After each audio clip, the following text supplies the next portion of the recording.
Mr. Vasut, you may continue explaining your bill. Welcome back. They tried to take me out, but I'm here. Thank you, Mr. Speaker. Members, Texas is home to several national wildlife refuges along the coast that provide sanctuary to migrating birds from the two flyways that enter our state, from Mexico and the Gulf, as well as other wildlife. Migratory birds that stop at or near these refuges along the coast are under threat from increasing construction of obstructions in their flight paths, particularly above 400 feet or so. For example, approximately 140,000 to 679,000 birds die annually in the United States due to collisions with wind turbines. Such collisions are more likely to occur near migratory routes these birds use in Texas.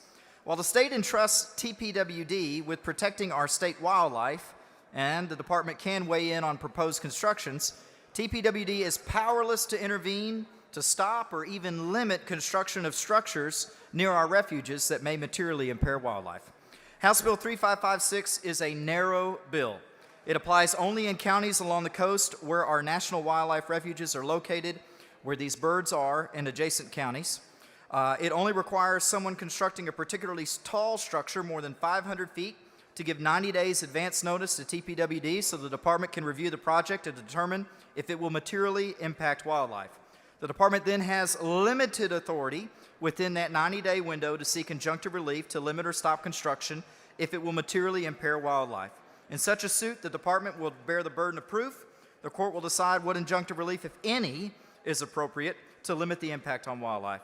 The bill does not necessarily prohibit construction of any structure. It only gives TPWD a tool in its toolbox to use to protect our natural resources.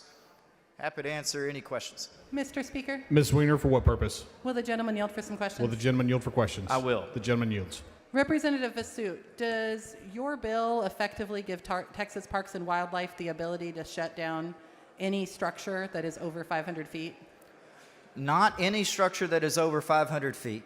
It's only And if that within the structure will materially impair wildlife and they can convince a court to grant injunctive relief in that circumstance. Does this bill ask Texas Parks and Wildlife to go through any sort of a rulemaking process on that? No, the bill's pretty straightforward and narrow in its scope of materially impairing wildlife. It already provides the standard to the department and the deadline and the other procedures. Normally, if we were going to give an agency the ability to deny a project, there would be more expansive guidelines and standards, correct? Well, I don't necessarily agree with that. It just depends on your review of all the other times in code that we've done it. I think here you have a very narrow proscriptive measure that the legislature is putting into statute. I don't necessarily see the need for rulemaking authority, and I think it's pretty clear as worded. Does Texas Parks and Wildlife have the ability to shut down wind turbines? I'm sorry, does Texas Parks and Wildlife have the ability to shut down oil derricks right now if they're going to materially harm wildlife? My understanding is that our department is already evaluating the impact of activities like pipeline crossings that go into critical habitats. And so I'm not aware, and what I would raise to the body is I'm not aware of a material impact on our migrating birds from an oil pipeline underground. I am aware of an impact on migrating birds from structures in the sky. Can Texas Parks and Wildlife shut down the construction of a skyscraper? Well, Currently? I think it depends on where it's built. The bill is very narrow in where it's at, and it depends on whether it would materially impair wildlife. I mean, if you're going to put, and this is 500 feet tall. This is taller than any petrochemical complex tower that's out there. This is taller than pretty much anything other than a radio communication tower or a windmill that I've seen. But if you wanted to build a 50-story building in Matagorda County, if you'd ever do that, I mean, good luck. Then I guess it would be prudent for TPWD to weigh the impact on that. I mean, nobody's going to put a 50, 60-story building next to a national wildlife refuge. That's crazy. Would this bill affect the construction of a tall building to support space exploration in Cameron County? Well, that particular building that you may be referring to is only 480 feet tall. And so in that sense, it wouldn't be covered by this bill. But even if there was a taller structure built, it doesn't necessarily impair that structure's ability to be built. It just gives TPWD the option to weigh in. Mr. Vasut, what type of uncertainty do you think this inserts into business deals to not know which areas in the state Texas Parks and Wildlife might try to shut down projects on? Well, it only applies to a certain narrow part of the state near our national wildlife refuges along the coast, so it's not statewide. So there's no uncertainty outside the area, and any uncertainty that's there, it just depends on whether it's going to materially impair wildlife. I mean, if you have done an ecological study and you've assured yourself that you're not going to materially impair wildlife, you have nothing to worry about. And even if you would, this is just giving TPWD a seat at the table to have some teeth in the game, because right now they're just being able to cry out like a voice in the wilderness that's not able to do anything. I think Representative Asut, I'm really struggling with you saying this as a seat at the table. It's a veto. Does this bill not function as a veto for Texas Parks and Wildlife? It is a ability for TPWD to go to court if it will materially impair wildlife. There's no guarantee that a court's going to stop construction. TPWD does not have the power to stop construction. That is left to a court of law after an evidentiary hearing, an injunctive hearing. How does this bill support private property rights in Texas? It ensures that the private property rights and resources of the state are adequately balanced. We have a vested interest as a state government, not only protecting private property rights of individuals, but the collective resources of this state. I mean, for example, we regulate tons of interests related to wildlife. We have bag limits on hunting. We have bag limits on shooting birds. Everything that somebody may be on their private property, they would want to kill, 1,000 deer one day, but we limit that because we have a vested interest in the state of protecting our natural resources. Representative Asut, I think that's in an opposite comparison because wildlife are held in trust for the public by the state of Texas. They are not a private property right. But what your bill is doing, correct, is limiting the ability of people to make gainful income off their property, correct? No. I do not agree with that analysis. I don't believe this does that, and I think it's very narrow in scope. So I just reject the hypothetical. Have you had the opportunity to speak with any of the landowners who have visited the Capitol and talked about how the opportunity to invest in energy projects on their property has helped them keep their family ranch together? I have not had a single rancher come up to me and oppose this bill.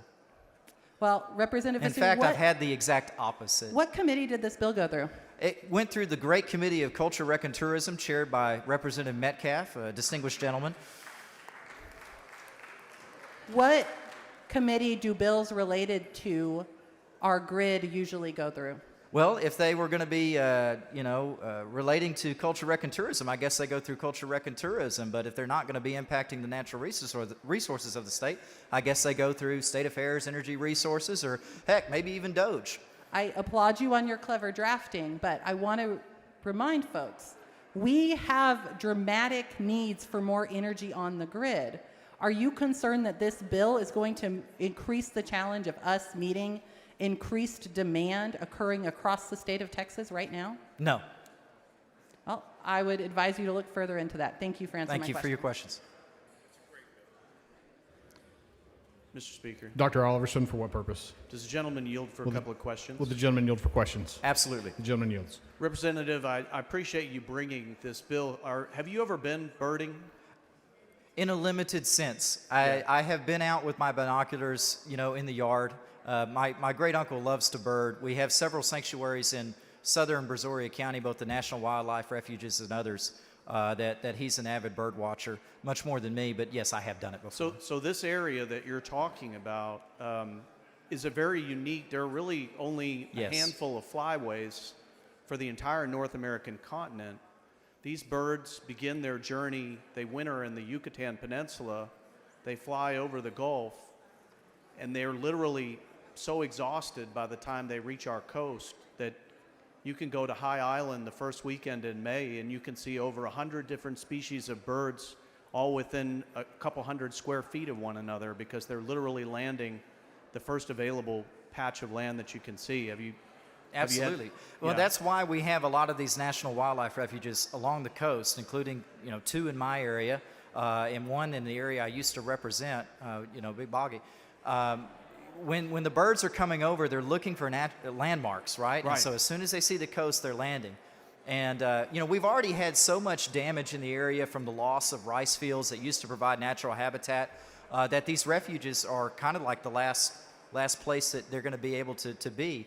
And if you put obstructions in their path in these areas, even if those obstructions don't kill them, which they are going to kill them, it's going to deviate and move them out of the area. That's a massive disruption. And we're talking millions of birds. Are you aware that on certain seasons when there's a strong offshore breeze that these birds don't make it, some of them, and they actually fall into the ocean a mile or so out from the coastline and they drown, and then they wash up on shore. There are times when you can go to the coast there in your area and other places, and there's just this sea of color washing up of all these little birds that, you know, because of the weather conditions, they had stored up enough energy to get across, but they weren't counting on the headwind. Have you heard of that? I have heard of that, and I mean the natural life of a bird is already hard enough. Why would we make it substantially harder with obstructions in their flight path? Well, right. And so my point is just that by prohibiting these obstructions, these birds are,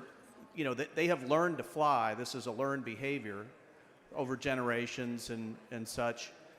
They don't have the ability, having flown over the Gulf, to divert to Corpus Christi and land there. I mean, this is the pathway that they fly, as you may be aware, goes directly through your district and these wildlife preserves. It does. Are you aware that people come from around the world to Texas in May just to see the migration? Yes. I mean, this is international tourism, and these birds, a lot of them actually, this is the only time you'll see them in the state of Texas, because the majority of them actually live farther north in the North American continent. Some of them go as far north as Canada. Have you aware of that? Absolutely. I remember growing up as a kid, we'd always wait for the geese. And on a clear night, you could be sitting on your porch or on your driveway, and you could hear them up in the sky as they come over. And that's their path. That's where they go, right through my district.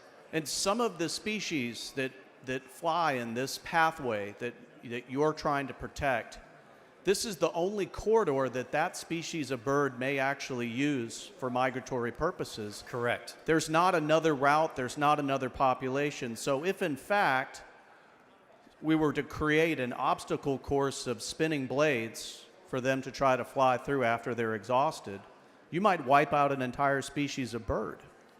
Anything is possible, but I think the risk of, like you mentioned, is substantially high when these things are located near these national wildlife refuges that these birds over time have congregated to as a safe place. Yeah, over thousands of years. I mean, this has been their pathway forever. Representative, this is a must-pass bill. I appreciate you filing it.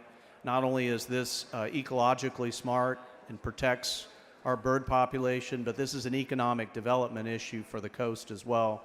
I'm sure you're aware there are a lot of communities this part of the year, they depend on that tourism from around the world to come through. Including at least 2 or 3 of my district. Yes, sir. Thank you for filing it. I look forward to voting for it. Thank you. Mr. Speaker, Mr. Anchier, for what purpose? will the gentleman yield for some questions? Will the gentleman yield for questions? Absolutely. The gentleman yields. So the ostensible reason for this bill is migratory bird flight, correct? Correct. Okay. According to Texas Parks and Wildlife, how many flyways are there for birds in the There United are States? 2 main ones in the state of Texas, Mississippi and man, I just had one of those Freudian slip moments, but yes, there's 2. So they're correct. There are 4 nationwide and there are 2 in Texas. You are focusing on the Mississippi flyway, correct? No, I'm focusing on Mississippi and the Central? Central Okay. and Mississippi migratory bird paths. So Central covers the entire state of Texas, right? Central if you look at the enters- Texas Parks and Wildlife map, and they have these great maps related to migratory flyways, you can find it, and the Mississippi portion appears to coincide with your bill along the coast, at least parts of it, and then the Central Flyway covers the entire state. And then there's a list, if you can actually click on there and see the list of birds who come through the Central Flyway. So because the Central Flyway is so large, why did you only choose coastal counties and 1 county over?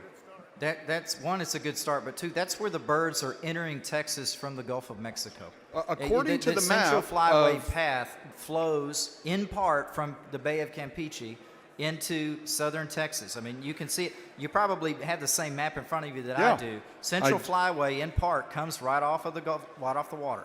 And it actually, the Central Flyway runs from Brownsville all the way to El Paso, believe it or not, and even farther west into New Mexico and parts of Arizona. If you look at the map, ostensibly, if you were concerned about just if you were concerned about migratory birds, you'd make this statewide, because that is what the migratory flyways are. If you just look at the Texas Parks and Wildlife map, I would welcome an amendment. You know, if you want to make it statewide. So you would be okay with barring any development statewide of any structures over the prescribed height. You'd be good. You'd be okay with that. In essence, your question is unserious. I mean, the Well, whole you don't get purpose to characterize of my this bill. question. I'm answering the question. You're okay. Yeah, but you The don't get whole to purpose of- characterize it no, in that I'm answering way. the question. Members, please So, don't talk over each The other. whole purpose of this bill is to protect the migratory birds where they enter from the Gulf of Mexico in the highest numbers. The fact that you would want statewide application does not comport with. You got a minute? Okay. You got a question? Mr. Speaker, one question. Mr. Money, for what purpose? Will the gentleman yield for one The question? gentleman yield for questions. You bet. Gentleman yields. Do you know what the airspeed velocity is of an unladen swallow? Well, it depends on, is it fully laden or not fully laden? Unladen. Okay, and is it African or European? Okay, thank you. Thank you. Move passage. The following amendment, the clerk will read the amendment.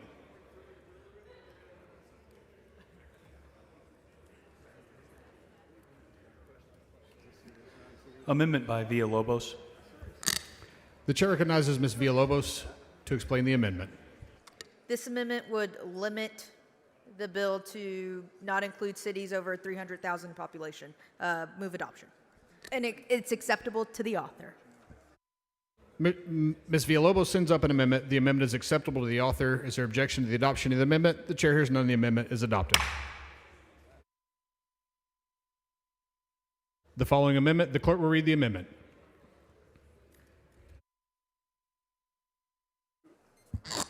Amendment by Darby. The chair recognizes Mr. Darby to explain the amendment. Thank you, Mr. Speaker. Members, this amendment is for the birds and for the people who live in those areas also. This bill is written sends a terrible message to the businesses that we're working to attract to this state. You can invest in Texas, but we may change the rules once you get here.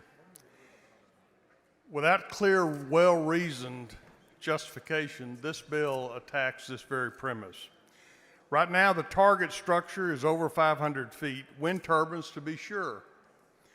But that threshold could easily be lowered by future legislatures, affecting petrochemical plants, manufacturing, and any number of industries already operating successfully along our Gulf Coast. That's not how we treat Texas businesses, and we shouldn't start now.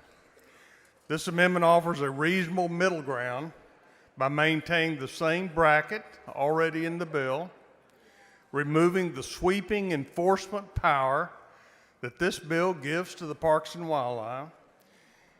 It requires developers to notify and request project review from Parks and Wildlife, and it compels developers to adopt recommendations if they're technically and commercially feasible.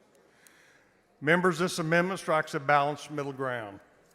Voting for this amendment ensures Parks and Wildlife has a strong advisory role without granting a state agency and its politically connected leadership with no experience in developing energy projects, the unchecked authority to kill a project with the stroke of a pen.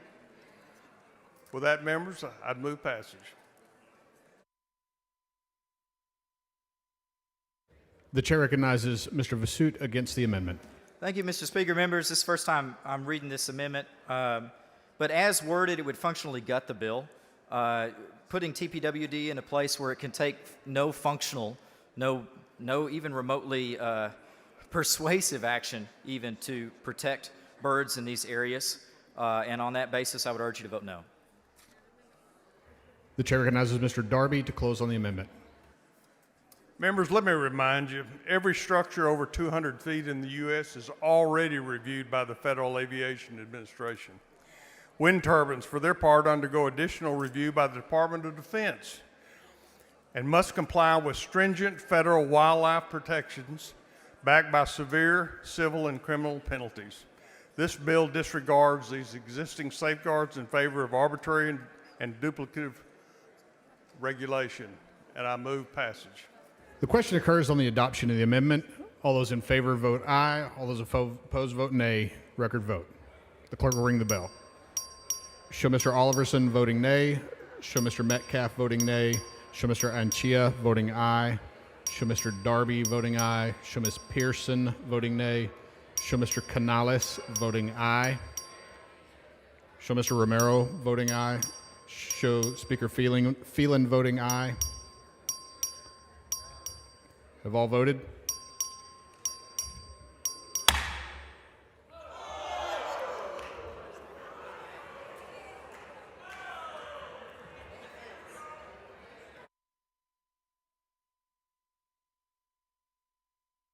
There being 73 ayes, 73 nays, the amendment fails.